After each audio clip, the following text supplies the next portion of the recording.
Every team, every topic, everywhere. This is Believe. This is Josh Scar from Talking Smack, and you're listening to Karen and Ann on the Sugar Coated Murder Podcast. Hey, Sugar! Oh my gosh, I'm so excited. Do you know why? Because you're at my apartment and you love your sister. Yeah, that. But Dan and Lou are on for I love Dan and Lou. Yay! I wish there was like a big audience behind us. Hello. They should be doing the wave and stuff. I am so excited. I've been wanting to be on this show for ages, I tell you. Oh my gosh, are you kidding me? Don't tease us. Don't tease us. Been so looking forward to this. Hey, listen, maybe now is the best time to go ahead and surprise you guys. Yes, so we've decided we've decided we're going to come to the UK for Christmas. Not this Christmas, the following Christmas. So you have a year to plan, a little over a year. Yeah, but we're going to do the... it is amazing because we're going to split our time. Oh, that's funny because we were coming over there next Christmas, not this Christmas. So we've already. Well, it looks like maybe we're going to do that holiday movie. Oh my God! Totally. Did you ever see Holiday with Jack Black and Cameron Diaz? I don't think I've seen that. No. Yeah, more importantly, come on over. What's her name? No, the girl, Kate Winslet. Kate Winslet is in it too. So it is about an American girl and a British girl, and they both are trying to take a holiday, and they end up connecting on some house swap thing. And they each go to each other's houses. So they just completely swap for the holidays. So it's a way to stay somewhere for free. Got this British woman who's from this little village. I don't even know where it was. And she has a cottage. She's got the cutest cottage. It makes me think everybody over there lives in a cottage. We've all got cottages. Because that's what we're expecting to stay in. And gates. It's just so cute. And then Kate Winslet goes over to America and stays in this girl's like New York or LA apartment. It's in LA. Yeah. It's very posh and modern and everything. It's just really, really And then cool. everybody falls in love. They all fall in love. It's so cute. It's such a rom-com. Well, we can't wait for you to come over. We'll have a sugar-coated Christmas, eh? Yeah, damn right. Isn't their accent greatly? It is amazing. Nah, y'all's are. Yeah. That's cheese, right? That's y'all's bird. Oh, God, sorry. I knew it was sounding familiar. Okay, guys, tell us. We know all about you, but our audience may not. And shame on them if they don't. But anyway, tell us about your podcast. How did you get started? What's the relationship between the two of you? And how do people find you? Ready, go. Okay, Dan, do you want to start or do you want me to start? Well, tell you what, let me start. Then you take over, and then we'll both kind of chip in because we never do these intros and things right anyway, do we? On our podcast? I hope you have a song prepared for us because we sang on your podcast. Oh, we did. We haven't prepped anything. No, we've barely bought notes for this as well. Anyway, we thought you were going to entertain us. No, we are an uncle and nephew. It might be difficult when you look at us, but I'm the uncle and Lou's the nephew. It's very evident. I had no idea. Yeah. Now, our podcast came about. I kind of, as most, I think, during COVID, just fancied doing something a bit creative that wasn't just sitting down playing games and stuff like that. So I wanted to do a podcast. Decided I didn't want to do it as a monologue or on my own. So I thought, who do I go to? And I thought, well, the first choice has to be Lou, because Lou, you could take it up from here. We have generally random conversations all the time anyway, don't we? Yeah, we do. We just have random conversations about things going on in the world, random topics that interest us, slightly annoy us a lot of the time, and just chat a lot of general shit, really, just day to day. So we thought, why not put that to market? It's true. It's so if true. Anybody wants to listen. And we do. We love to listen. We absolutely love it. And we don't do anything overly heavy because, there are podcasts that probably do that better than us, but we try to have a little bit of fun. I think we've been informative at times, haven't we, Lou? Yeah, I think so, to be fair. We talked about world records of shooting balloons with tubes from people's bums. So, I think that's don't think anybody then- that listened to that podcast I'm before that saying knew that fact. So. That information is gripping.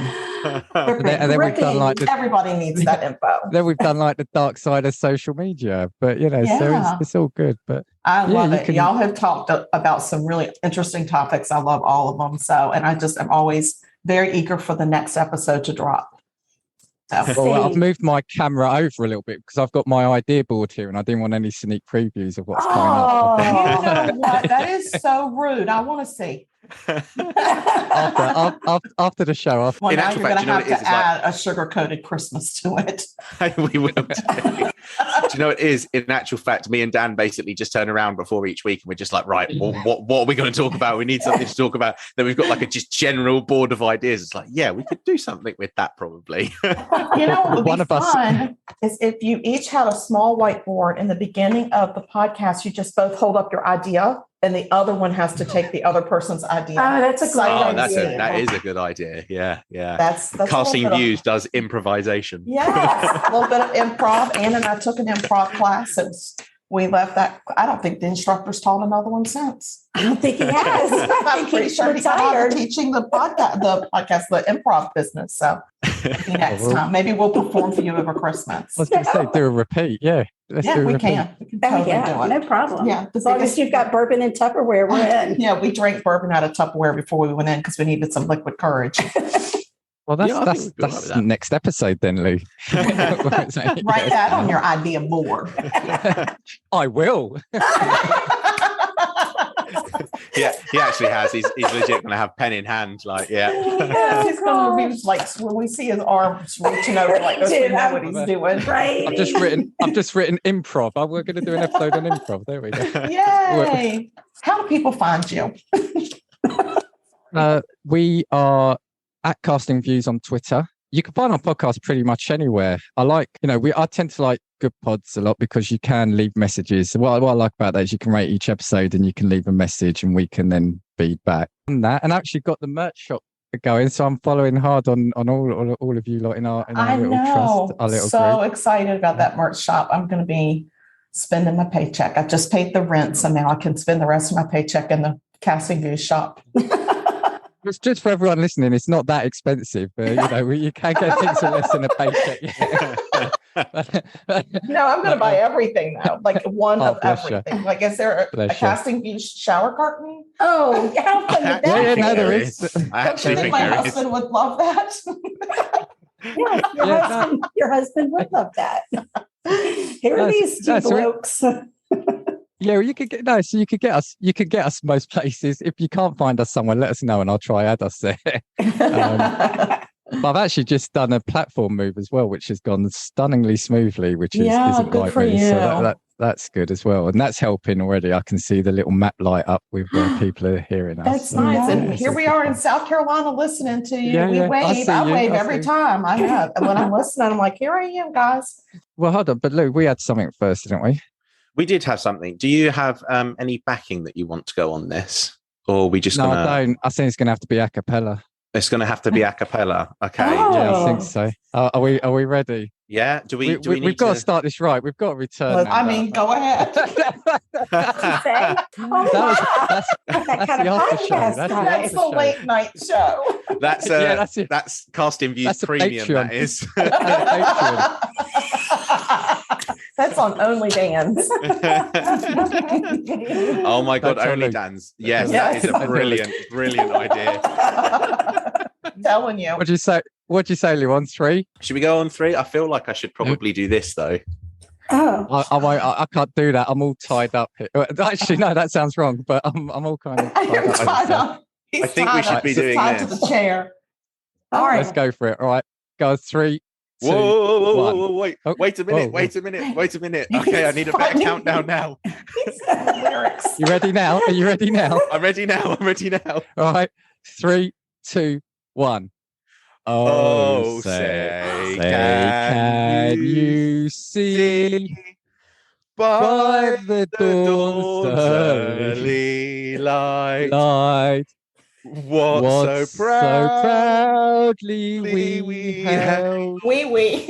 at the at the twilight's twilight's last last gleaming, gleaming, whose broad stripes and bright stars through the perilous fight. O'er the ramparts we watched were so gallantly streaming. And The rockets' red glare, the bombs bursting in air, That's a tough one. gave proof through the night that our flag was still there. Oh, say does that star-spangled banner yet wave of the land of the free and the home of the brave. It doesn't work. It doesn't help that we're not in the same location behind each other. Yeah, I'm really sorry for anybody listening, but I did stand. I just want everybody listening to know. He was standing. Fantastic. Dan We is tried our handless best, and tied to the chair. So Lou stood. That's also another episode. We are on a bit of a delay, which is unfortunate. 'Cause Lou's but also, we've just come prepared as well. So look, I've got my Pop-Tarts. Yes. Yep, got my Pop-Tarts. But do you have a milk dud? What flavor are they? No, I've got my Oreos. Yes, you do. Chocolate brownie ones. I can say I would have bought Twinkies, but they're like £10 per box in the Oh UK. no! Like $13. So I was like, we haven't sold that much merch yet. So When we come for Christmas, we'll bring an extra suitcase loaded with Twinkies and milk duds. Yes. Oh, Twinkies! I love Twinkies. No, do you know? No, the milk duds. Do you know what? I was really annoyed. Sorry, Lou. I went to the supermarket today where we said they sell all these sweets, and they don't have them anymore. Oh, They just didn't have them. Maybe I really they're wanted my seasonal. milk duds. Oh man, So, I'm yeah, sorry. They just had the one packet of the one flavour of tarts of strawberry, so I had to make do with those and the choc brownie Oreos. can say as well, if anybody listening to this hasn't tried Pop-Tarts, wow, bloody amazing. I just love a Pop-Tart. You can't go wrong with Pop-Tart. You just cannot go wrong with a Pop-Tart. And I like the strawberry. The Strawberries are fantastic. Strawberry. Yes, the strawberry ones. But good for y'all. We didn't get any digestives. No, we didn't. We didn't. You came fully loaded to our show. You did come fully loaded. We did come fully loaded. We did. Y'all are too sweet. That was very sweet. Really How sweet. very American. I know, but listen, I think that the our national anthem sung or sang or sang, whatever the past tense of sing is, in their British accents is Lovely. brilliant. It's Lovely. lovely. It just makes it. Because we, came up with it because we left their country. I know, and then for them to sing it back to us, it's just so meaningful. Very Yeah, meaningful. I really appreciate it. We've come full circle. We have. This is full circle right here. Do you know what it is? The American national anthem has got lots of highs in it, whereas I feel like God Save the Queen doesn't really have any of that. It's very, very monotone. Yeah, very serious business. And a lot of people mess the Star Spangled Banner up. Yeah. No, we tried our best, but Lou, next time we'll have to be in the same room. I think. We'll have to be in the same room. Yeah. Maybe we should get together and put a video out on Twitter of us doing it. Sure. While you're like shoving Pop-Tarts in your mouth. Oh yeah, Pop-Tarts, Oreos, and the Star Spangled Banner. Yes, I mean, healthy dinner tonight. I know, hands down, Whitney Houston sing it the best. The best. Yes. I actually did listen to the Whitney Houston one in preparation for this, but unfortunately don't have the same vocal range as her. I don't think anybody does. No, absolutely. Rest in peace, Whitney. I know. R.I.P. Whitney. So crack is whack. It really is. It just so you know. And I think she proved it. Just saying, I think she proved it. Like proof. Period. Yes. Put a period on the end of that sentence. Crack is whack. Period. Yeah, she did. Bless her. So, all right. I think y'all have a murder. Oh, did you murder someone? Did you all do a murder? Well, we have murders, don't we? We do have murders. Lots of murders. What? I love it when you talk like that. Oh. So do you want to introduce who we're doing, Lou? These are like Lou said, yeah, these are probably top tier when I suggested we do these in British history, I think, aren't they? Yeah, and for some reason as well, we're going to be talk about a murderous couple. And I don't know what it is about British serial killers, but I feel like there's been a lot of murderous couples in British history. It's strange that I think it says a lot about the British marriage because you all are a team. There's there's a lot of teamwork. Where, Their divorce I think rate in probably America, isn't as it's high just as like, I'm ours. going to be a serial killer. See ya, we need a divorce. You know, the irony was, so we've got at least another 2 returns to this show because there's 2 or 3 we could have picked easily, right? Oh, And then if you had Jack Where's the our Ripper, if you had Jack the Ripper, we could probably do 4. But I chose this one because I thought it might be the easier one. But when we started looking into it, my God, the stuff that came out of it in the history. So I'm going to try my bit. I'm going to try really make it succinct, if I can say it. Yeah. Do you want to introduce who we're talking about? See if they've heard. Yeah, so the murderers that we will be talking about are Fred and Rose West. Never heard of them. Really? No. Okay. So this is good. exciting. This is good then. So Fred and Rose West were a married couple. I think, Dan, are you going to do like the biography on them? A bit of a background on them, yeah. Okay. You were then going to go into the hard stuff. The actual, because for some reason, obviously, I'm always doing the dark, depressing stuff on the podcast because I'm. Well, none of this is happy. Glass. Yeah, this is true. I'm the glass. Oh, that's half right. full. Dan is the you and Lou is the me. Oh, that's right. Yeah. I'm very much the glass half empty kind of guy. So Fred and West were a couple who were involved in at least 12 murders and committed at least 12 murders between 1967 and 1987. Most of them were committed with each other. So Rose West was involved in at least 10 of them. Wow. God.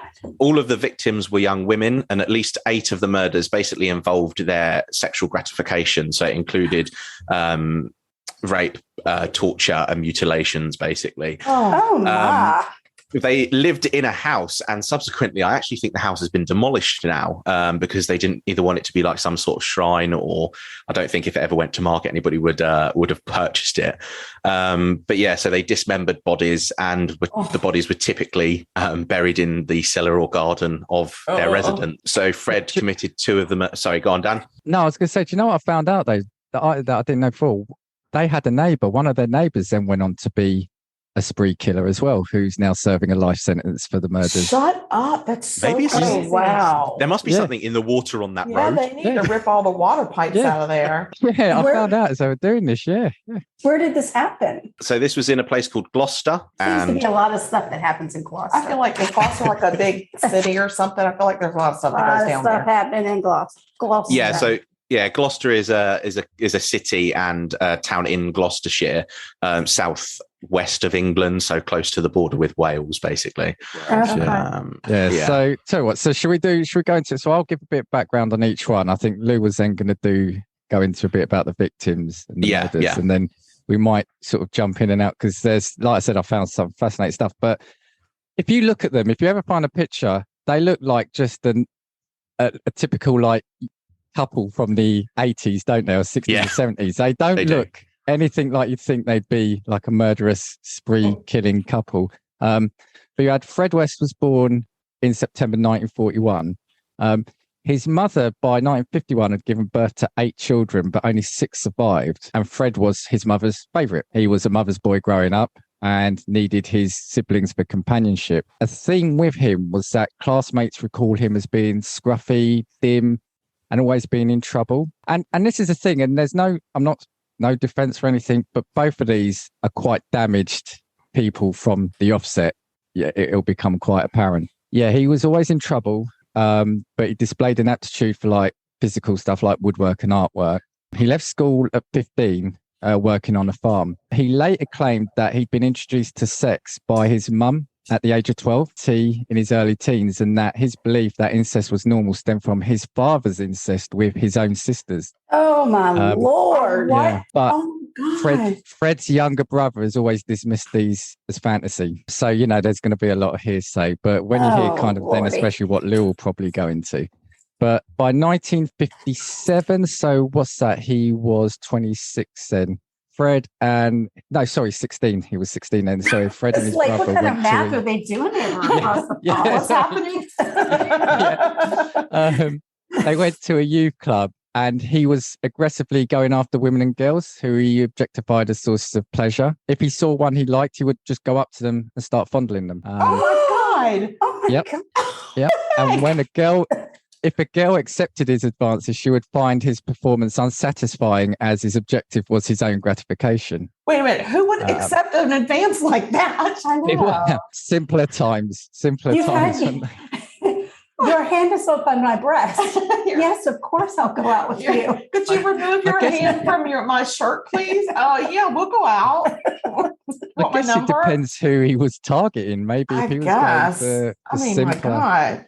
When he was 17, he bought a motorcycle, had an accident and fractured his skull, an arm, and broke a leg. He was unconscious for 7 days and walked with braces for months. Following this is where apparently his fits of rage was supposed to have come from. The head injury. Mm-hmm. Yeah, but then here's this: when you're talking about his approach to women, 2 years later, he suffered a further injury to his head when a girl he groped on a fire escape punched him, sending him falling 2 floors.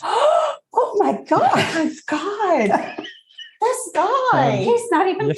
He didn't even meet his wife yet. Oh my Lord. Yeah. Have mercy. And just a couple more things on him before I go on to the other person in this relationship. In 1961, his 13-year-old sister told the mum that he had been raping her since the previous December and that he had impregnated her. Oh my gosh. Yeah. Sorry, is this? I mean, like I said, I told you this was going to be quite. I'm going to tell you something. Home run already. I mean, Home run. let's go. Yes.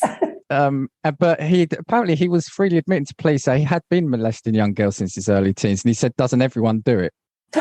And he was tried on the 9th of November that year. Even though she was disgusted by her son's action, though, Fred's mother had been prepared to testify.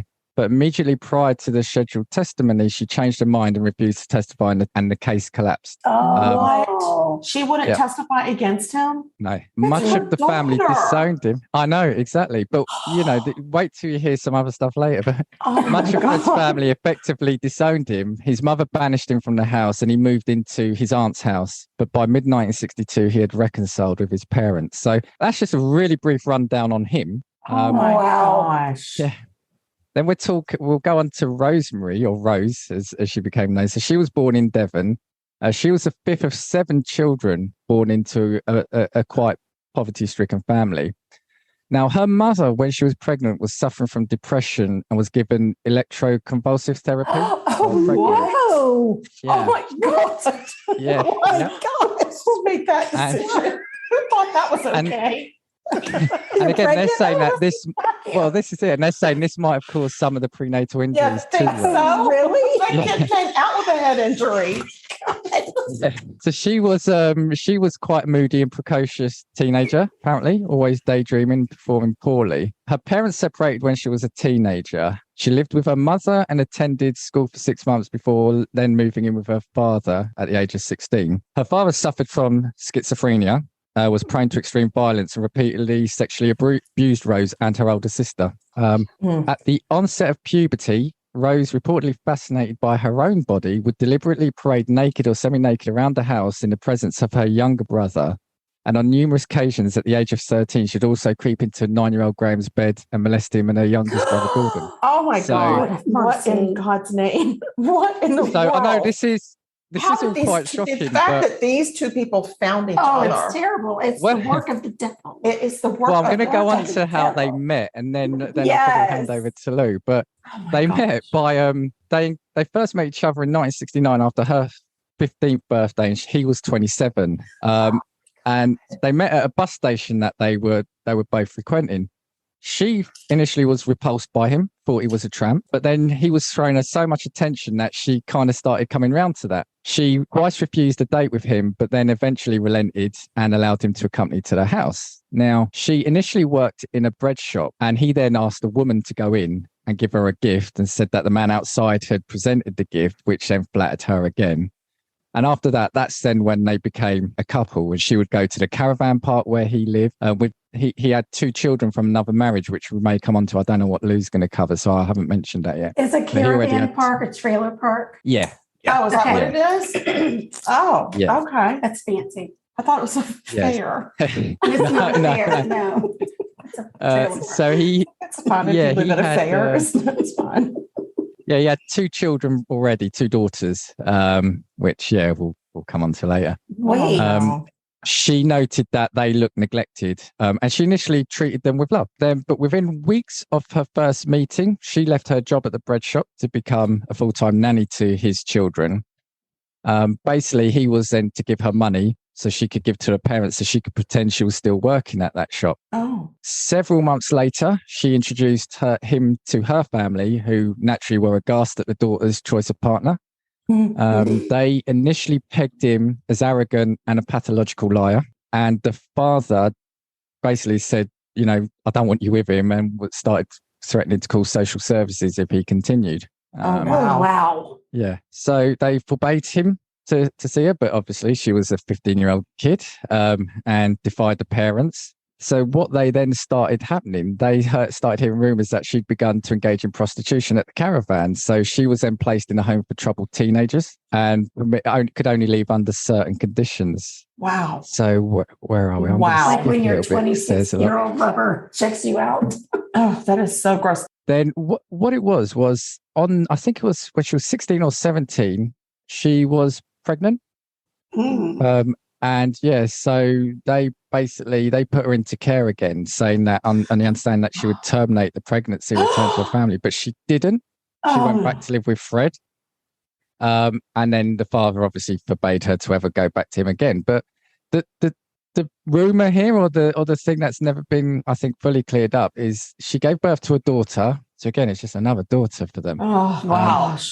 The speculation is that she may have actually been sort of fathered by Rose's father. There's speculation there. So, because you said that he had molested her too. Yeah, so there's rumors there. So again, I kind of want to skip through some of this. Fred went to jail for theft of car tires and a vehicle tax disc. So I mean, compared to everything he's going to go on to do, that's pretty mild. Yeah, but I think what's key at that bit was then it left Rose to look after all 3 children, his 2 daughters and their daughter together. So I think it was during this time there started to be sort of talk of her neglecting them. In 1971, one of his first daughters was treated for a severe puncture into her ankle in the casualty unit by an accident. Marriage, they got married in 1972. 7 months later, she was pregnant with the second child. This is where it starts to get, and I'll say it up now, this is where it starts to get a bit more twisted. So she began to work as a prostitute, operating from a room upstairs in their house. What? In their house? Yeah, in their house. He encouraged it. So basically they converted upstairs rooms into lodgings. She engaged in casual sex with both male and female lodgers and individuals that Fred, encountered at his work. And the thing I think that Lou said it all. She liked the sex. Yeah. She really liked the enjoyed sex. it. So she figured out why just couldn't say no. She enjoyed it. She's never said that. I got a hankering for some sex and for some what? sex. So we'll just open up the rooms upstairs and bring people in. Yeah. Why not, Fred? And going back to something Lou said right at the start, this is it. Sex is obviously a huge theme throughout this relationship, this twisted relationship. Basically, she would brag that no man or woman could satiate her. Nothing to brag about, babe. And specifically with women, she would gradually increase the level of brutality to which she subjected her partner with, such as suffocating them, partially suffocating them. To many of the women, it became apparent, Rose, and you thought Lou was the dark one. I was like, it's getting darker. What's happening? I don't know. This is I'll skip through this. It became a lot more about violence and pain. Oh my gosh. Again, kind of, and I think what I'm trying to say here, though, is that you can see now it's her kind of taking over because she's the one in charge of that element. It's her having the sex. It's her doing the torture. She controlled the family finances. So Fred would give her his pay packets and then she would apportion the money. She would look after it. Wow. I mean, he would put peepholes in the room to watch. He'd put a baby monitor in the room to listen so he could listen wherever he was. And with the children, I mean, why not just have a family affair? Like everybody listen in. What's mom doing? Well, the weird thing is, though, it says by 1977, so 6 years later, her father then had come to tolerate his daughter's marriage, develop a respect for him, for Fred, and they opened a cafe together. There's no way that man knew what was going on in this upstairs bedroom. He was molesting his children. Yeah. Maybe he did. Oh, that's true. Maybe he did know. He's the one that started it. Yeah, he started this. But the other thing, and something I didn't mention earlier, a lot of the people he would work with were, I think, from sort of like the West Indies as well. So the thing is, and that's key here, because by 1983, she'd given birth to 8 children. At least 3 of, at least 3. At least 3 they think were by clients. Fred accepted them as his, and the thing is, the reason I mentioned about the West Indies is because a number of the children had darker skin, and so that they got around that by saying that his great grandmother was a black woman. Yeah. So I think what I'll do is I'll probably leave it there. There's some other stuff that I might come into. We should leave it there because I am scared of where this is going. Well, Lou may touch on this, but then the next section, there is a lot of then violence against the children, which I won't necessarily go into. Oh, yeah, we don't like that. Their own children as well. This is the thing. So, so I think kind of, like I said, there was a lot of horrible stuff there, but I think needed to put that out there to see that these were both very damaged individuals. As we were saying in that break, by whatever fortune, I mean, that's not the right word, found each other. Yeah. And it's just, is that the problem? Yeah, because we were saying maybe if they had each found somebody with a little bit more balanced mental health, then maybe it wouldn't have gone to this level or something. I mean, police intervention. I don't know. It's just I feel so bad for these children. I'll see what kind of then Lou says, but there is so many kind of ifs, buts, and maybes here. But I'll hand over to Lou now for him to pick up from his bit. But that's the pair. Wow. Gosh, take it away, Lou. Now we are going to start to get into some of the more like sick and twisted stuff with respect to the murders. So there were 12 that were confirmed in total across Fred and Rose West. Now Fred was, I think, charged with committing 2 of them by himself. Now, funnily enough, it wasn't actually until it wasn't actually him starting to murder people in which he'd actually taken a life before. Because in November of 65, Fred had actually killed a small boy in Glasgow in his van and was cleared of any wrongdoing by police. And the reason that he ended up going back to Gloucester was because he basically feared like a public backlash because of the fact that he wasn't prosecuted for anything. Wow. So that's up back in Gloucester. Now I'm going to jump straight into the murders. It's so difficult because this is really so like sick and twisted, and there are so many offshoots to the story of Fred and Rose West. You could probably write 3-hour documentaries. He did, yeah. So the first confirmed murder was of an Anne McFall, and she was aged 18 at the time and was also 8 months pregnant with Fred's child. Now, this was whilst he was still kind of entangled with his former first wife, which was Rena Costello. And the Anne McFall was never reported missing, but her dismembered remains were found buried at the edge of a cornfield near Kempley in 1994. Her limbs had been carefully disarticulated and many finger bones were missing from her body. Now, this is actually something that's consistent with a lot of the murders. When they did autopsies on lots of the bodies, there were things that were missing, whether that be bones from knees, feet, hands, and they were likely just kept as keepsakes. They also believe that the unborn child was cut from her womb.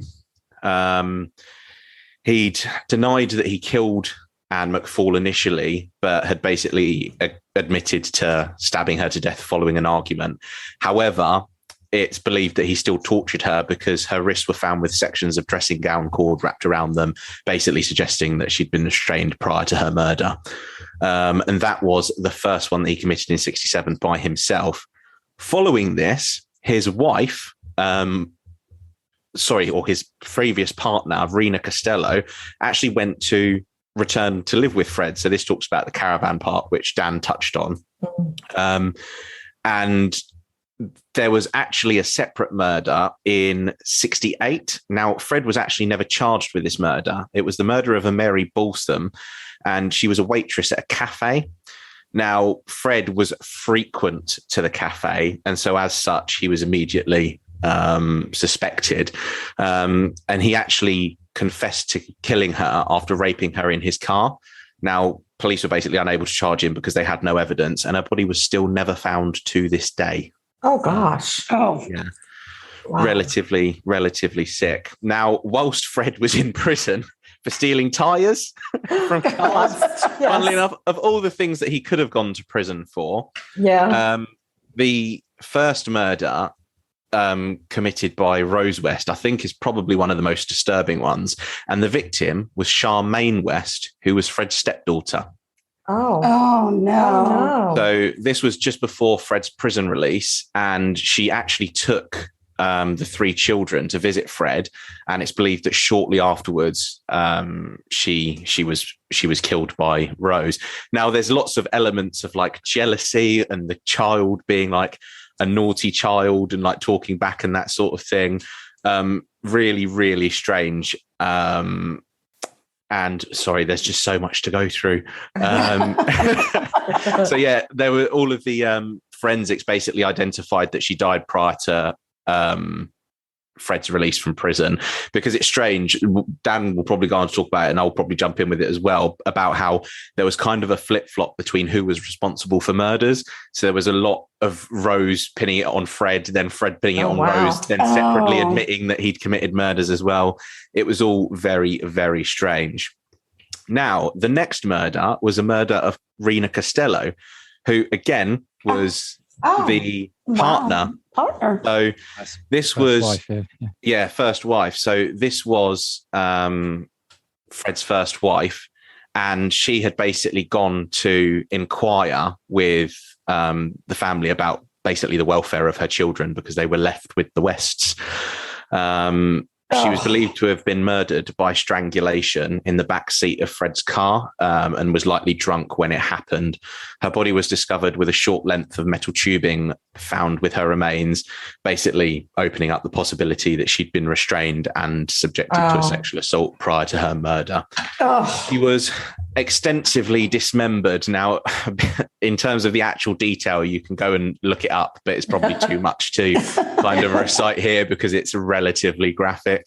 It was placed into plastic bags and buried close to a cluster of trees near a place called Letterbox Field. And that was of his first wife. Did they do the dismembering at their house? Yeah, so it's basically believed that most of the dismemberment was done in the cellar of the home. Later on, it was basically concreted over, and loads of the remains were also basically just buried in the house in and of itself. The Cult-Worthy Classic, a cinema podcast dedicated to obscure films and cult classics made before 1970. Join me, Antonio Palacios, weekly on all listening platforms or at thecultworthy.com. The Cult-Worthy Classic, we're bringing the classics back.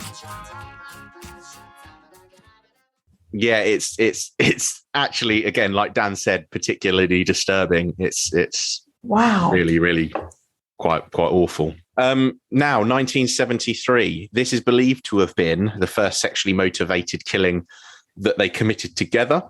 And this was of a Linda Goff. Now, Goff was actually a lodger at 25 Cromwell Street. And again, linking back to what Dan said about them being just a fucked up pair of people, just generally, she shared sex partners with Rose. Oh. Yeah. Wait, so she lived there? She was a lodger at their house? Yeah, so she was a lodger at Cromwell Street, and again, all of this kind of like strange sexual behavior was sexual into that. Yeah, it was it's very like weird. she knew what she was getting into. Like she was there for a reason. She didn't just happen to think that was, the Holiday Inn is full. Can I just stay with you? Right. Something like that is not what happened. No. Now, following her disappearance, Linda Goff's mother actually travelled to Cromwell Street to inquire of her daughter's whereabouts. And Rose West answered the door wearing her daughter's clothes and slippers. So she was wearing Linda Goff's clothes. And probably said, nope, never seen her.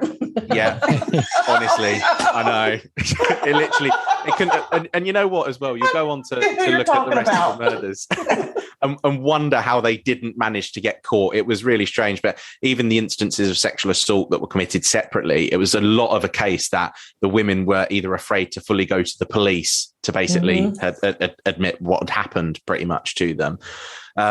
So Rose West basically had told Linda Goff's mother that she'd moved to find work. And her remains were buried in an inspection pit beneath the garage, which was converted into a bathroom. When Goff's body was found, the jaw was wrapped in surgical tape to basically silence her screams, and two small tubes had been inserted into her nasal cavities to allow breathing. No, she got buried alive. She was like tortured, basically. Long sections of string and sections of knotted fabric were discovered with her remains, and she was likely suspended from holes carved into the wooden beams, supporting the ceiling of the cellar. And Fred admitted later on that these holes in the beams were basically there for the purpose of suspending the bodies of the victims. It's likely that she died of either strangulation or suffocation, and he dismembered her body. She was missing vertebrae and numerous finger bones. It's Are they making jewelry? What are they doing with these things? I don't know. It could be jewelry. They could have made like a finger necklace. Finger necklace. But I don't know what you do with the vertebrae. Like, that's too big for a ring. Oh, but it'd be a great pendant. Maybe or a pen. A really good brooch. Yeah. That's a brooch right there. You paint that vertebrae right up with colors. Oh, yeah. You got a brooch. Add a safety pin. You're golden. That's gross. It is very, very disturbing. It's mental. And do you know what the look on your face. Do you know what it is? It's like, are they actually making a joke about wearing people's body parts? What am I think he's blinking twice at Lou like saying, you got to get out of here. My mom. And you will not be staying with anybody in my family over Christmas. Lou and I were just emergency texting each other. So which one of us is having the power cut? Which one of us is having the power cut? Oh, I'm sorry. It's our depravity. We're so. It's a way of getting through it. It's a way of getting through it. I'm sorry. I'm sorry. I really shouldn't talk about wearing body parts, but I'm just saying, what are they doing?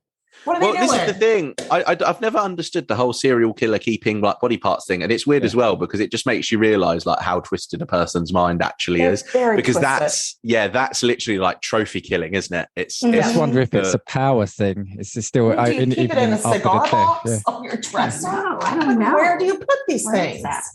I don't know. And it's weird as well because like Fred had really strange nicknames for the victims when he spoke to police afterwards. So the next one, again in 1973, was of Carol Ann Cooper, and she was 15 years old. She was actually placed into care after her mother's death, and she lived in the Pines Children Home in Worcester. And she was abducted after spending the evening at a cinema with her boyfriend. She'd been waiting at a bus stop when she vanished and was likely dragged into Fred's car. Again, modus operandi is all the same. She was bound with surgical tape and suspended from the wooden beams of the cellar before her abuse and murder. Just died of strangulation, and her body again was dismembered and buried in a shallow grave. Again, they all kind of follow the same pattern. This one was only a month later, and that was of Lucy Partington.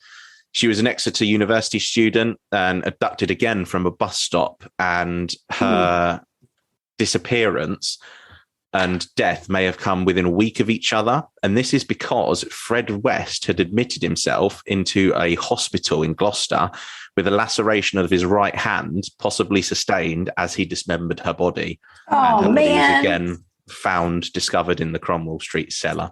Oh my gosh. But this must have been a really big cellar. Yeah. It was. And they were all so close to each other. Then 1974, 16th of April. So this is now 4 months. And this was of a Teresa Siegenthaler. I believe I've pronounced that correctly. Yeah, again, a student at Greenwich Community College, 21 years old. And Fred West referred to her as the Dutch girl. She was reported missing to Scotland Yard when her family in Switzerland had basically stopped hearing communication from her. And Fred West had again murdered her and had concealed her body by building a false chimney breast on her grave to basically try and conceal where the remains were.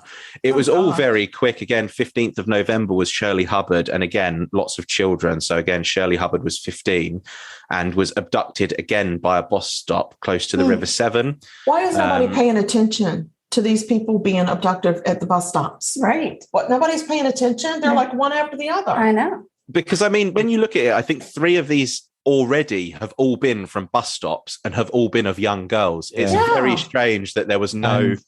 I don't know what town this is in, but I'm not going there when we go over there. Well, this is also back in the 70s. I'm just saying the police were sleeping. There's definitely got to be something. People. I'm not offending. Sorry, definitely with the police, but I think like Anne was saying, this was the 70s, and like Lou was saying, a lot of these I think are children who probably slipped the police and social services because they're either parentless or they've probably run away. So I think these are vulnerable people, and I think they were quite clever in who they chose.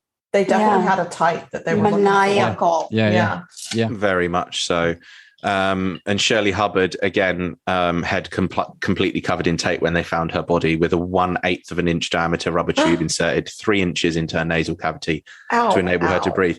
Now, it's really strange to me because, again, a lot of them have the breathing tubes. And I imagine it was because they were subjected to so much torture that they basically wanted to keep them alive for as long as possible, which makes the situation And they had control of their air. Like during that torture time, they could cut it off and, whenever they wanted. So that's probably horrible. to keep them quiet as well. You can gag them, but keep them alive, but keep them quiet. Yeah. I can only think that. Again, it's absolutely mental. So 75. So this was, again, 6 months after the November 74 murder. Juanita Mott, and she was a former lodger at Cromwell Street, but was living with a family friend at the time when she disappeared and abducted when she was hitchhiking along a B road. So it's basically just like a kind of like dual carriageway almost in the UK. And again, he referred to her as the girl from Newent. Again, so really strange, like the Dutch girl, Tulip, one of them was called the girl from Newent. Then the 10th of May, so this is literally 30 days later, Shirley Robinson, 18 years old, again, another former lodger at Cromwell Street. Robinson was bisexual and engaged in casual sex with Fred and Rose West, and at the time of her disappearance had been 8 months pregnant with Fred's child. And her baby boy was due to be born 1 month later on the 11th of June. Now, there was no sexual motivation for the murder, and they basically believed that the Wests murdered Shirley Robinson on the basis that the pregnancy would basically threaten the relationship between Fred and Rose. And what's even worse about this is that Fred had originally planned to sell their baby to a childless couple and had photographs taken with Shirley Robinson for this purpose. Oh, wow. And then he killed her. Yeah. Or it could be that Rose killed her and he was like, maybe damn. Maybe Rose was like, I don't like this. Yeah. Again, one that they were both charged with in the end. I just Alison feel like Chambers. It's weird that they think that the baby is going to damage the relationship between these two. Yeah. Like that's Not what the they baby. think is going to damage it's a damaged relationship. There's no coming back from The any murder of this. is not going to damage. I mean, the baby is going The baby is what's going to damage this. An extramarital pregnancy is the least of their concerns at this point. Yes. It's just when you get to the point that there's going to be a real baby, we got to get rid of that. Yeah. That's going to damage our relationship because it's so healthy otherwise. And then there was a little bit of a pause. So that was the 10th of May with Shirley Robinson. And then the next confirmed murder was on the 5th of August, 79, more than a year and a half later. This was of an Alison Chambers, 16. And again, kind of sharing the theme of potentially children that had kind of been lost in the system, was placed into foster care at the age of 14. She'd become acquainted with the Wests in mid-79. And Fred had claimed that she died as a result of Rose West becoming too vicious with her.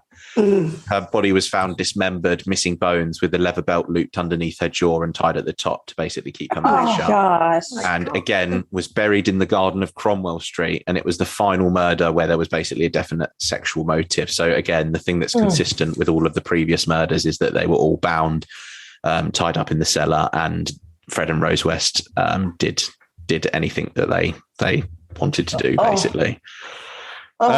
Particularly sick. It's really strange. And then again, there's a long pause here because this murder is in 1987. Oh, wow. And is probably the most disturbing one, I think, for the relationship. So this is the murder of Heather West, who was 16. Oh, so no. Heather West was the child, and she had complained previously to friends about the abuse that her and her siblings had endured, because, again, something that was consistent through all of these years was basically the abuse of children and their own children. It was, again, a particularly grim murder in and of itself. So Fred and Rose basically had considered her a danger to them because she had tried to leave the household and had basically tried to run away. She applied for jobs and did everything that she possibly can, basically, to try and get out of the house. They told the other siblings that she had been accepted for a job to try and kind of cover it up. It was, it's particularly sick, basically. Fred claimed that he'd not intended to kill his own daughter, but carpet fibers found on 2 lengths of rope discovered with her remains suggested that she had been restrained and subjected to sexual assault prior to her murder. The daughter? His own daughter. What does he think that's gonna? Sorry, I accidentally murdered you while I was sexually assaulting you, but I thought that would keep you here. I just wanted you to stay. There's no, their frontal lobes are missing. And that's the really, I mean, there's obviously a lot of sad things in here, but the children, especially, I mean, something to say. So Fred was absolutely despicable. There's reports of obviously raping and he murdered the last one, but it was Rose that was basically abusing them throughout their life. So there's a couple of instances where she would give them tasks to do and they lived in fear of getting them wrong. So between 1972 and 92, the West children were admitted to casualty of hospitals 31 times. Wow. Injuries, they were explained as accidents and never reported to social services. Wow. Wow. One occasion, one of their sons was mopping the kitchen floor. She stepped into a bowl of water he was using. She hit him over the head with the bowl, kicked him in the head and chest, as she said, "You did that on purpose." She became angry about missing utensil, grabbed a knife that she'd been using to cut a slab of meat, and put light scale marks on another daughter's chest until her ribcage was covered with wounds. Oh my gosh. Oh my God. And nobody is paying attention. And so again, so it's just the systematic abuse they were getting from both parents in different ways. And, you know, but she was just, I mean, we use the word unhinged. So there was a time in 1974, we've got here, that she was chasing after him. Rose was chasing after Fred with a carving knife after an argument. He manages to slam a door. She lunges at the door. It goes into the knife, and she almost basically severs half her fingers because she was gripping onto the knife hard. Oh, wow. And this is all in front of the... But she calmly gets a towel, wraps it up and says, "Look what you've done now, fella. You've got to take me to the hospital." Oh, wow. Like, so sorry, I just kind of wanted to add some little bits to what you said there. Genuinely, there is so it's much. An everyday occurrence. These poor kids were born into hell. Yeah. Just parents are just running amok. Oh. And actually, sorry, just one thing I wanted to add about the first wife, that Rena Costello, who he killed. So I think, I can't remember which way it was started, but he was having an affair. She was having an affair. They allowed each other to have the affairs. But then he would start beating her and the daughter. His wife's lover got angry at that, so would attack Fred. But Fred wouldn't defend himself. He would allow himself to get beaten by this guy. Oh, what is this? Because he liked the pain. Do you think he liked it? Oh, I do. Absolutely. But he was obviously abusing and assaulting his children and the other women, but he was allowing this man to dominate him. I think he was just a coward. I think he was a coward. Yeah. He took his anger and depravity out on people that were weaker than him. But when a person that matched him or was stronger I think he was a coward. It's just so sad. And going through the victims that Lou mentioned, the youngest was 8, and these are just the known ones. The outlier was his wife at 27. Otherwise, I think it's 21. They all aged between 8 and 21. Yeah. Wow. It was actually Heather West's murder that was really the reason that everything came crashing down on them. Just a little point of note about the circumstances surrounding her murder as well. So again, her body was dismembered with a heavy serrated knife and later buried in a hole in the garden, which Fred had his son dig under the pretense of installing a fish pond. Now, there's actually a quote here. So it's from Fred West, and this is in 1994. So I'll read it because it's about the murder of his daughter. So he basically found out that Heather had died, and this is his quote. I mean, I thought the bloody world of Heather. So anyway, I got to grips with it after a while. And the first thing that came into my mind was I'm going to have to take this and sort it out, which I did. All the messes Rose got herself into, I took the fucking rap for them and helped them out. So anyway, I said, you'll have to tell me exactly what happened. She said, after Heather was cut up, well, I never felt so ill for a few seconds, a few minutes before I could get to grips with myself again. And I said, what on earth did you cut her up for? She said, she wouldn't fit in the dustbin. Now, the thing that makes it hard is that she cut Heather up and chucked her in a fucking dustbin, her daughter in a dustbin. Wow. And so how old was her daughter? How old? That was 16. She was 16 at the time. God. She wouldn't fit in a dustbin. Again, just something in terms of in terms of the parents taunting the children as well, kind of leading on from the abuse. Fred occasionally joked and said that the other children would end up under the patio like Heather if they ever misbehaved.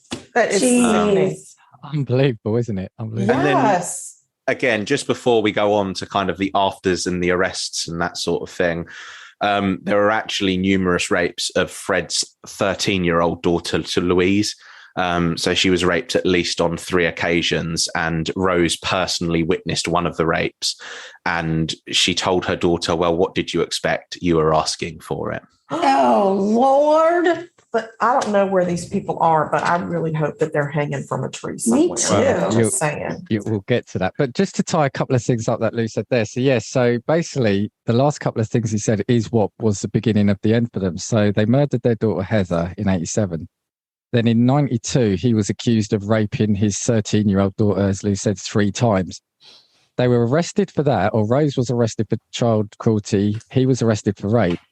That then brought to light, their children went to foster homes, which brought to light the missing other daughter. Where's the other? And that's then, and it's that. So, ultimately, it's they did too many things. They did far too many things. But it's the fact that they couldn't stop. They didn't want to stop. They couldn't stop. No, and they really. The fact that they were focusing on their own children is a downfall. Yeah, and probably what happened was the authorities went into the house to try to find the daughter, and they probably discovered a whole garden full of people. Oh, yeah. Oh my gosh. Oh, that is such a Wayne Gacy situation. Not with, just with all the bodies, just the bodies upon bodies. Yeah, do you know what it is as well? It's like literally the just like sheer depravity of all of the murders in and of themselves.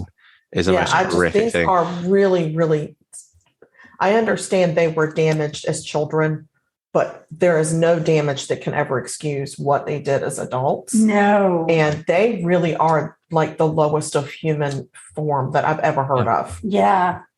Yeah. Oh, absolutely. And that's what I was saying at the start. There was there's no defense of them, but it's just to say that these two, their life was only ever going to go one way. And the fact that they found each other just meant awful. Everyone around them was going to suffer. And yes. That's the problem. It's like there's just there is nothing in their story of any good.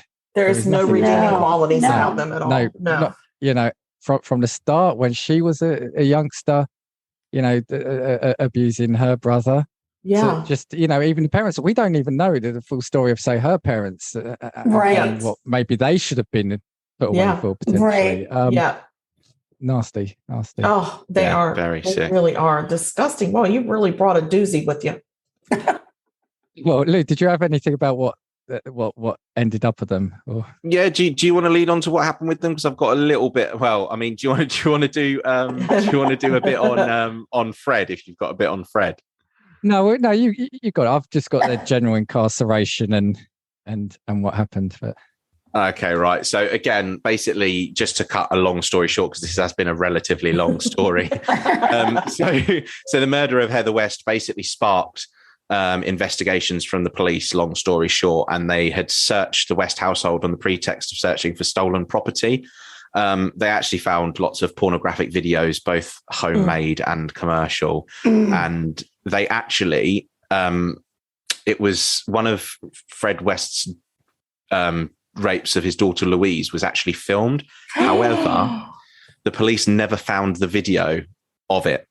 And basically the police at that point had begun a full-scale investigations following the discovery of all of the videos and footage and that sort of thing. Bear with me. I'm trying to frantically scroll through my notes. No, you're fine. Go ahead. I'll take a sip of water. Water. bottle of water. No, it's a goddamn bottle of water. Marianne, bring me my fucking beer. God, that's amazing. So perfect. Oh, amazing. He was in my house. Who was that? Oh gosh, that's hysterical. You did so good. I don't know. You must have been practicing for a week. Amazing. I might give you a little bit more of that later on. Yeah, Fred West had initially basically insisted that Rose had no knowledge of any of the murders, and basically the investigators suspected otherwise. So at this point, they had already arrested Fred on the basis of the murders, and Rose was arrested in 1994, basically subsequent to his arrest. They were jointly charged with 5 counts of murder, with Rose simply saying, "I'm innocent," upon hearing every one of the charges. And it actually proved to be a theme throughout each of the 46 interviews held with her prior to her trial. Wow. I'm innocent. I'm just wearing this lady's clothes. I know she's in my garden, but I have nothing to do with her death. And how do you fancy my pen? My brooch. How do you fancy my painted brooch? It's a very much, I think she took a no comment stance on basically everything that she was asked. Now, Fred, on the other hand, actually just admitted to all of the murders and had actually admitted to the ones previous as well. So he agreed to identify the burial locations, and remains were unearthed of lots of different victims, again, apart from the girl in the cafe. He was put on suicide watch in Her Majesty's prison in Birmingham, and he was checked on every 15 minutes. Wow. They were brought to the magistrates court. So basically the way the court system works in the UK, I don't know how it works in the US, is that irrespective of whatever crime you commit, you go to a magistrates court, and magistrates courts are a panel of 3 members of the community, I guess. They are people that have got...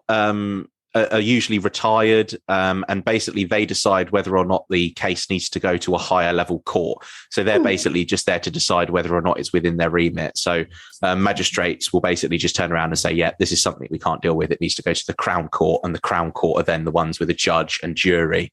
Okay. With the wigs. Yeah, with the wigs. Funnily enough, a lot of people thought that the whole wig wearing thing in courts was just not a thing, but I can tell you it definitely is. Yeah. Well, we watched The Real Housewives of London.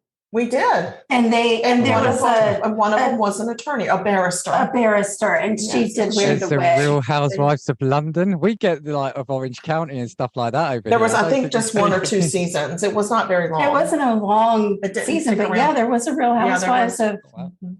And now one of them is on the Real Housewives of Dubai. She moved to Dubai. So one of the ladies from London. Carolyn Stansberry. Yes. But yeah, so there was, you got to look that up. There was a Real Housewives of London. Yeah. I loved that one. That was awesome. I'm so sad that they took that away. Me too. See, this is so strange because we would just watch the Real Housewives of Orange County or something like that here. We have that too. Were their fights a lot more reserved over here? Oh, darn you. How dare you talk to me? There was no, actually, they weren't. They were pretty catty. Yeah, they were catty. They were pretty catty. I was pretty I don't know. They used some language. They did some they language. They weren't as scrappy, maybe is. Mm-hmm. I don't know. Yeah, they held their own. It was interesting. It was a good show. I loved that one. They should bring that one back. I agree. Maybe we should do an episode on like British trash TV. Oh, that'd be a good one. Or well, maybe later do. We've got that. Oh shit! Sorry, that's on the idea. It's on the board. It's on the board. Wait, here's Dan. Oh, there it is. The picture. Oh, what is it? Stop wiggling. Y'all should start a Real Housewives of Biggleswade.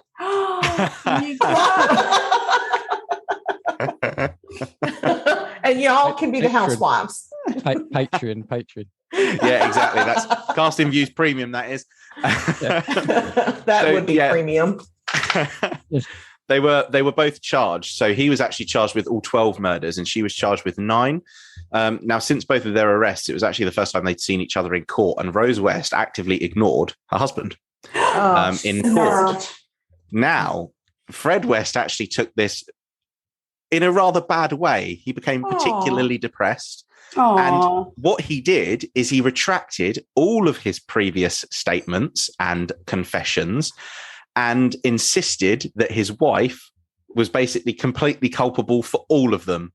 Oh, he said, you're going to ignore me? You're not going to talk to me?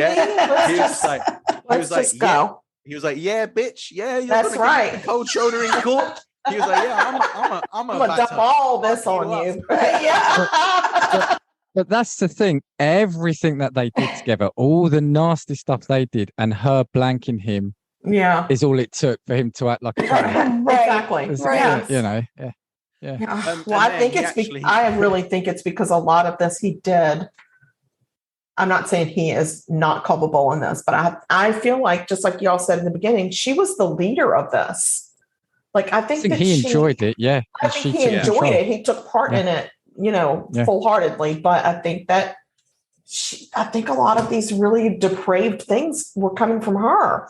She took control. Yeah. Yeah. But again, a lot of the rumor is that her being a woman obviously helped lure younger girls basically to the property as well, because they were just more trusting of her. I mean, and he did rape his children. I mean, I'm not saying she can't make him do that. So, I mean, he did it.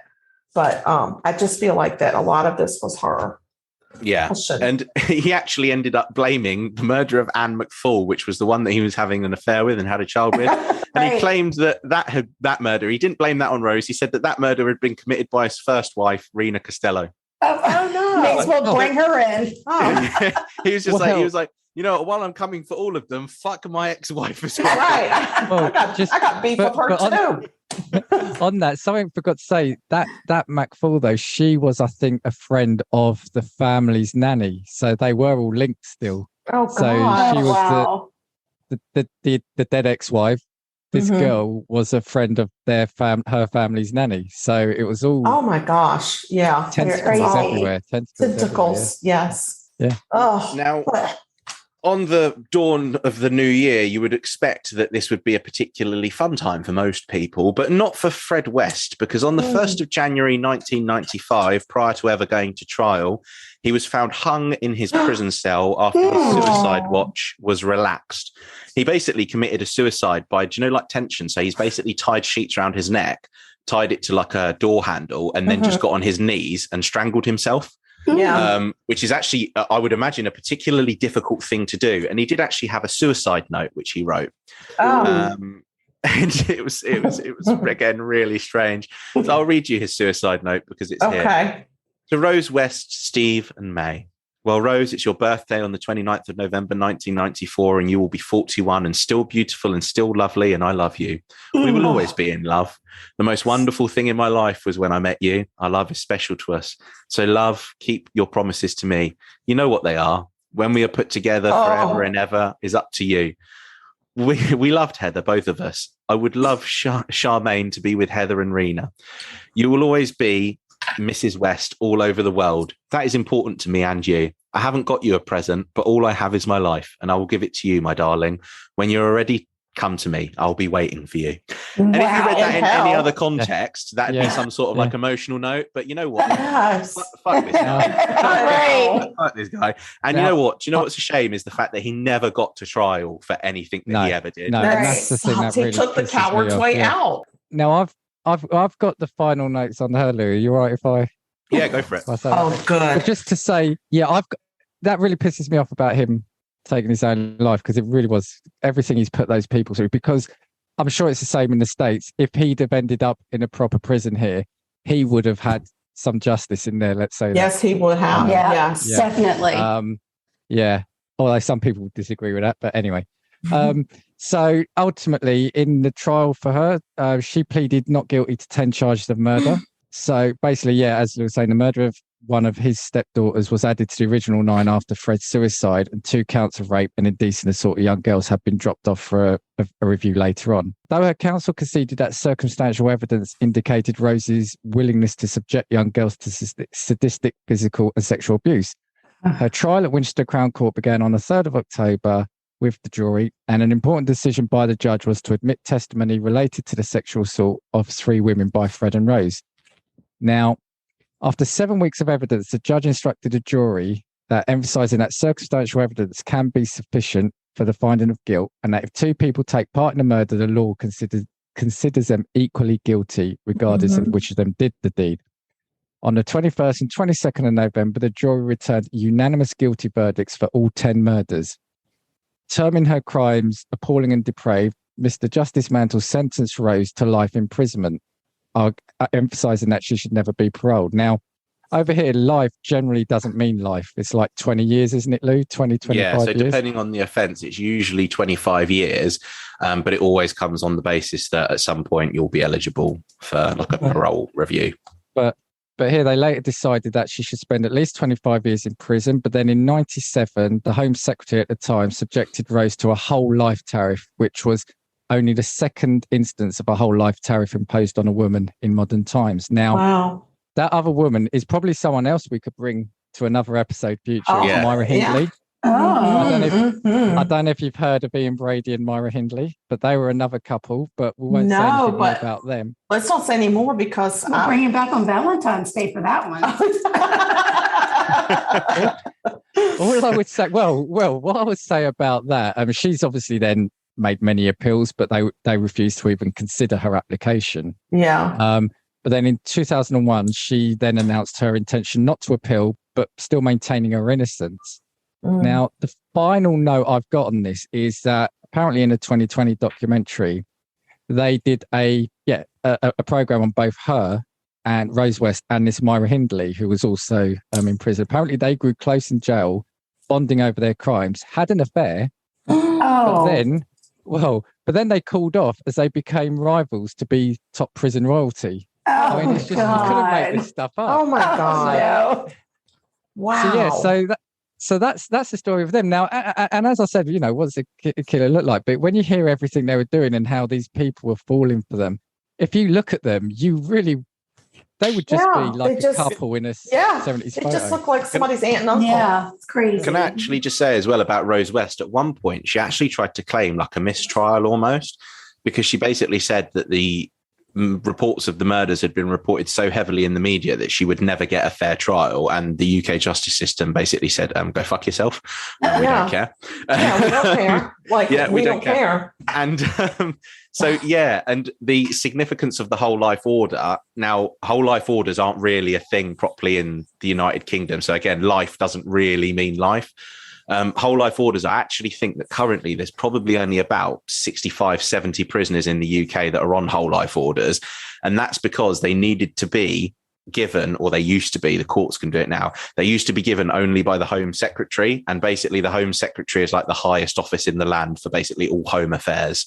And they would turn around and say, no, we're going to impose a whole life order on this person. Wow. But relatively significant because they're just not given out very often. Yeah. Well, they made a good decision on giving that one.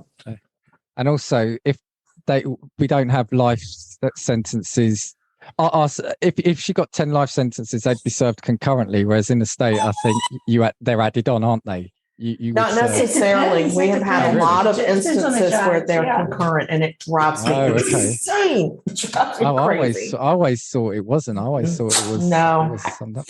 It's because we watch like documentaries here where it's like Trevor Noah going around prison. Like he's talking to a prisoner and they're like, how long are you here for? And he's like, I got goddamn 593 years. I fucking kidnapped 16 goddamn people. And that's and I fried them in oil and served them. And then they gave me 500 years. But it's always the complaints over here that life doesn't mean life. And if someone's given 10 life sentences, well, they'll still be out in 20 years. Oh, well, so where is she? Where is she? Is she still in prison? She's got the whole life order. She's not coming out. Just making sure. Yeah, so we would rethink our whole plan if she was on. Oh yeah, I'd be like, can't go. No. Can't go if Rose is away. About. She's actually 68 years old, still in prison. Wow. And the thing is as well, even as a prisoner like that, like I imagine that you'd have to be on particular watch because you're just so well known. Like there's no way that you'd be in a British prison and people wouldn't know who Rose West was. Yeah, I think that probably she's royalty. Like you said, she's like prison royalty. Right. I mean, we watched Orange is the New Black. We know how it goes. We know how it works. We know how it works in prison. Yeah. So that was amazing. Wow. That was impressive, guys. I'm very impressed with how low you went on this. Like you were all in. It's like we were saying in the break. I don't remember. This was eye-opening doing this because I didn't remember how bad it was. Yes, I knew they were murdered. I'm not going to say that I knew that I thought in any way this was an accident or anything like that. But I didn't know how deep this went. Sure. And I think I was saying to you, Karen, Lou, this was before you rejoined. I'm just wondering if this was pre-internet. This was, you only heard what you heard on the news. You only read what you read in the papers. And none of this would have been made public. And it makes me wonder, when they went spaces in between, what were they doing? And were there more victims? Well, yeah. So rumors of another 18, weren't there, or 20? Yeah, so it's rumored to be up to 30 in total. Yeah, I would think so. Because Fred West, I think in total there's about 120 hours of Fred West interview tapes of him both either basically saying that he did it all himself prior to then turning around and trying to drop Rose West in it as if he needed to do that. So there's so much in terms of the tapes that there are and everything leading on from it. Yeah. But particularly sick. Like I guess this was what? Really? When were they convicted? 94? 94, yeah. So I would have been 17. So I was probably sort of old enough to be obviously paying attention to it, but probably not. But not really. To it. Yeah. It was probably just a passing headline for you. Like it was probably talked about for a week and then it was gone because you're 17 and it's like so you feel like it's so far removed. Right. You didn't have wall-to-wall news channels then. And no, 24 hours. No. That's very true. And do you know what it is as well? One thing that I would say, because there's a little bit of follow-up on a little bit of Rose West now, is the perception that we have of British prisons and American prisons are very different. So we imagine, or at least I imagine, I won't speak for Dan necessarily, that American prisons are very much, you're locked in a box for 23 hours a day, you get an hour worth of exercise time and that's it. Whereas in the UK, typically, you do get access to lots of creature comforts, basically. So again, there's a little bit of an article that goes on to talk about how Rose West is particularly welcoming of new convicts, and she spends her time baking cakes and listening to music in prison. Oh gosh, bully for her. Yeah, but over in the United States, I mean, prison is not a cakewalk. No. But if you are on death row, or if you're in solitary, or if you're for some reason kept away from the public, those are the people that are like 23 hours a day, you're locked in a box kind of thing. They get served their meals right there in their room, slid through the door and all that stuff. But that's not the case. Even with murderers, that's not the case when you're in general population. It's more of a you get locked in it's almost like getting locked in a dorm room where the bunk beds, two guys are in there, and it's very small, and it's got a toilet next to the bed, and there's like a small table with a chair, but it's very small. But during the day, they come out of there and there's a common area where you have access to like exercise equipment, TVs, there's a bank of telephones, like it's just kind of huge open air. Now, the problem is when it's huge open air, you have access to each other. Yeah. So that's a problem. But, they get so many, they can spend so many dollars a week on commissary stuff. So their family members can send them money so that they can get extra snacks and stuff. But it's not, it's not what you see in the movies at all. So I guess we don't have death row here. And also over here, there's the whole debate about should prison be a punishment and or rehabilitative? So a lot of people are saying it should be a place for rehabilitation. Yeah, right. that's what we do a lot of rehabilitation here. And we do a lot of rehabilitation in our prisons. I disagree with it for certain crimes. So somebody like Rose, I would say no. I wouldn't trust her to ever be out on the street again. No. Or to be in a better. The problem that we have with some of the rehabilitation programs is that the prisoners who are in the bad prisons end up going to a lower level prison, and it's a nicer facility and they have more freedoms. Yeah. Right. And that's how they do their rehabilitation. And for certain crimes, I don't think they should get that. I don't think either. That No, sorry, I was just going to say my view on her is that she's been, for whatever reasons, that, like I said in the background, she's been in that kind of frame of mind since she was 13.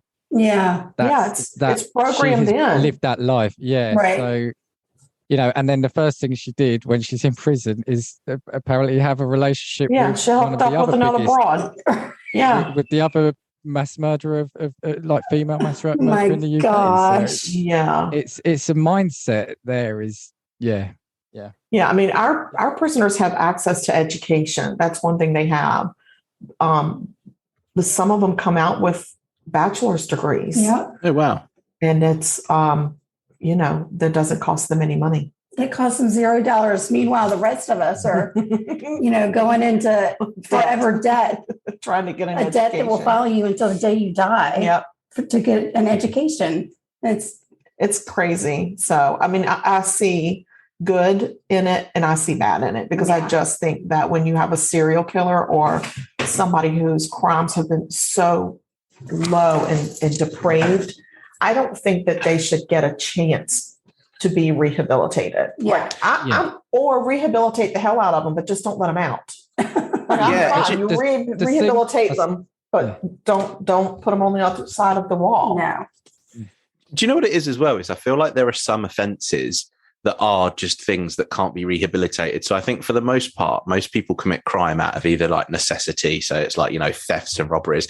And I've always said in reality, like a person can kill another person. So for instance, if your life was threatened in any capacity, you would have the ability just through like your natural fight or flight response to kill another human being. Where I think, because it gets to the point at which a person can't be rehabilitated is where there's instances of sexual violence. So again, like Fred and Rose West, and things with respect to children, because I think those two things are things in which that person must be taking pleasure from. And so as a result, how can you rehabilitate them? Because their brain is just wired in a way. I agree. Do you know what I mean? So there are some murders. I mean, we've seen it here where you've had like fights and people have hit the ground, bumped their head and died, and then a person goes to prison. In that instance, you're looking at it and thinking about, well, the intention wasn't any kind of satisfaction from that case. It wasn't a case of defense. But with these offenses where it's stuff to do with sexual violence and or children and offenses.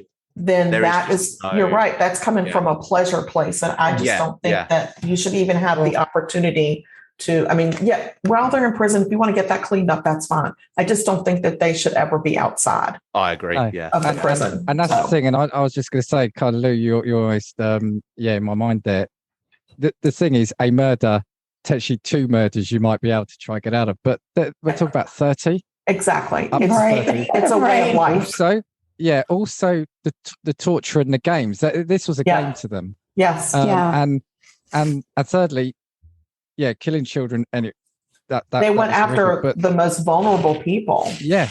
But their own as well, their own children as well. Now, I'm saying any child is bad enough, but they didn't even see their own children. Yeah, there's no humanity as well. Right, yeah. Exactly. There's no humanity in them at all. So, so yeah, you can't say there's anything about them that you could say any court, any jury or anything could say, look, no, there's got to be something. There's too much. There's I agree.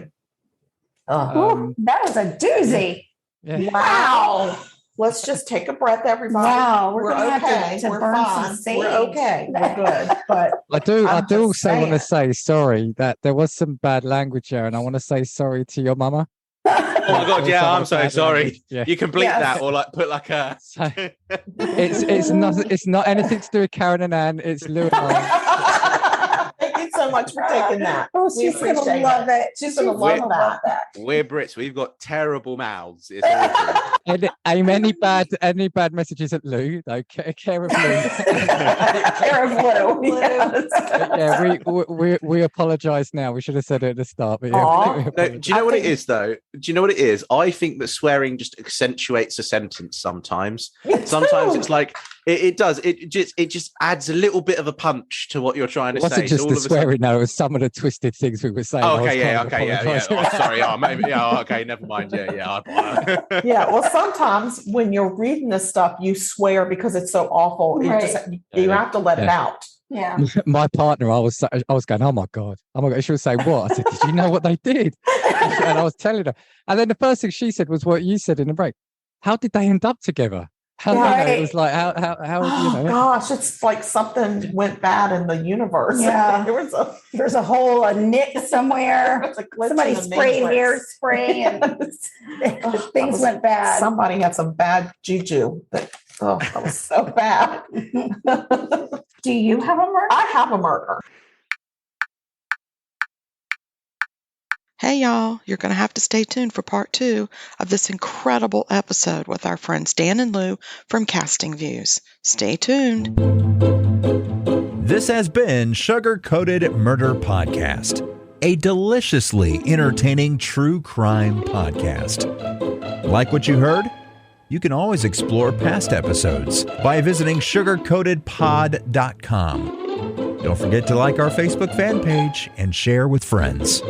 Thanks for listening to Sugar Coated Murder Podcast. Thank you for listening to Believe. You can show support to your host by subscribing to the show and giving us a 5-star rating on your preferred platform. Check us out at Believe.com and search for BLEAV on YouTube.